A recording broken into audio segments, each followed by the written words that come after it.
A little bit of news made here on rumors that the administration and some Democrats are in kind of agreement on the basic tenets of a DACA deal that would still call for building a wall and eventually get legal status for up to 1.8 million illegals, largely the children of illegals who got into this country. That doesn't necessarily fly with all Republicans, for example, including this next one on the phone with us now, Republican Congressman from Ohio, Jim Jordan. Congressman, good to have you. You're not a fan of this. Why not? Well, I have concerns, and my main focus is we need to do what is consistent with the election of 2016. And what I mean by that is the American people voted loud and clear: border security wall, end chain migration, stop the visa lottery, deal with this crazy sanctuary city policy. That has to be the focus of legislation. And then, oh, by the way, we will also deal with the DACA folks. So I want to see if what the president puts forward actually squares with that mandate that the voters sent in November of 16. And so we're going to look at it. All right. So if he's talking about still the wall, although definitions of the wall seem to change by the day on both sides, and Chuck Schumer is open to or reopen to funding something like that.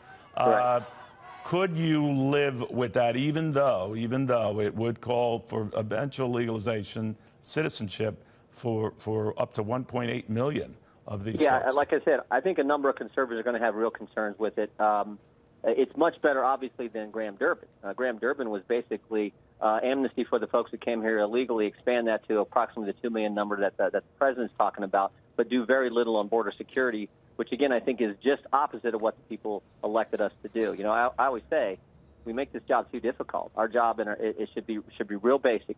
What did we tell the American people we were going to do? And it was clear in that election that the focus should be on securing the border, doing those things that make our country safe, and adhering to the rule of law.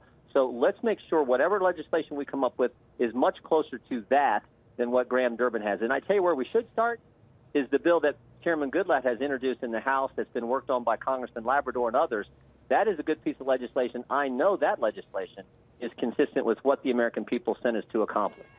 You know, a lot of your colleagues are saying they never get a consistent read from the president on this issue. That, in fact, it was his 180, Lindsey Graham said, on the whole DACA thing and what seemed like an agreement that propelled this. So people are confused where the president stands. Are you?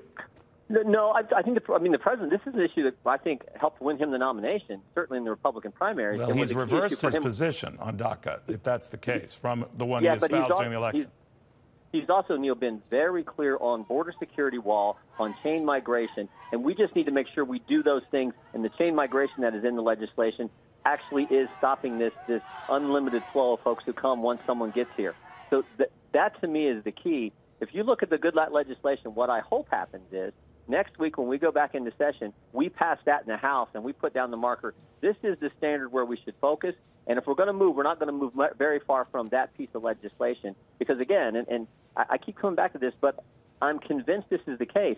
The American people elected us to do that kind of legislation, not Graham Durbin, not something that is light on security and big on amnesty. So that's what we got to focus on. And I think if we pass that in the House, that'll help set the tone for the debate and get us a better piece of legislation in the end. There's going to be amnesty here, Congressman. It sounds like there's going to be amnesty, citizenship, whatever you want to call it. So whether there's a wall or not, can you live with that? Well, if we're going to deal with the DACA situation, which we've all said we should, right, let's have the focus be first get those security measures in place. We need asylum reform. We need to deal with sanctuary cities. We need to get rid of the visa lottery. I understand that. I'm sorry I wasn't clear. I understand. I just want to be clear because it sounds like part of that deal will also include eventual citizenship for up to 1.8 million, maybe more, of these folks. You could live with that. Neil, as long as it's not a special path for those individuals, that they have to get in the back of the line and they adhere to the rule of law, I think most Republicans are okay with that. But not if we don't get the security with it, the border security that everyone knows we need. All right, understood. Sir, thank you very, very much. Good having you on.